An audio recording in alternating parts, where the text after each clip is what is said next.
Start with breaking news this morning, and a decision to block the formation of a football European Super League has been ruled illegal by a European court. The European Court of Justice said that UEFA and FIFA acted against EU law when they blocked the formation of the new competition.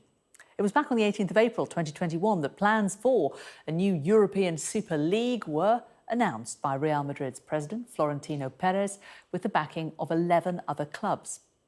Well, fan groups representing the 6 English clubs involved, Arsenal, Chelsea, Liverpool, Man City, Man United and Tottenham, released statements condemning the plans and the clubs for their involvement.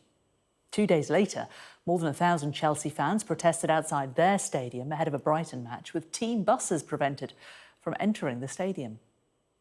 The next day, all 6 Premier League teams withdrew from the plans. 3 days after its founding, 9 of the 12 teams had withdrawn, with only Juventus, Barcelona and Real Madrid remaining.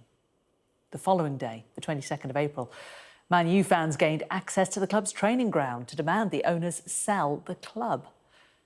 And then, nearly 2 weeks later, thousands of Manchester United fans demonstrated outside Old Trafford, with an estimated 200 breaking into the stadium, resulting in that game being postponed. Well, our sports correspondent Rob Harris joins us now. So, Rob, this has been bubbling under for quite a while. We've now had a statement from the A22 group. This is the group that tried to create the Super League. What are they saying? Well, they've come up with a new plan for the Super League based on this European Court ruling, which suggests that UEFA has a monopoly over running the European game as well as organising the Champions League. And if we think back to their original plan in April 2021, a lot of the outrage was because it would just be a 20-team Super League, and with at least 12 of the clubs being founder members and permanent members of this league, unlike now where you have to qualify each year for the Champions League. Well, let's take a look at the new plan they are proposing, which is meant to be more open. They've got for the men's and the women's games. Starting with the men's game, it would be a 64-team European competition system for the top competition. So we'd have the Star League, the Gold League and the Blue League. In terms of the top 2 tiers, the Star League and the Gold League, which would effectively, it would seem, replace things like the Champions League and the Europa League now, they'd have 16 teams each. Now, they say there'd be no permanent members, but there would only be promotion into the bottom tier from domestic leagues.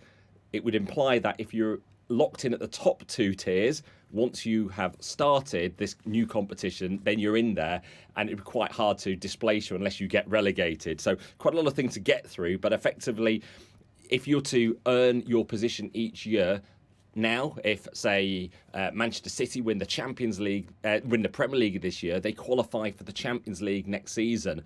But if you weren't already in this new competition and you won your domestic league, effectively they would be saying you go into the 3rd tier competition, not the top tier.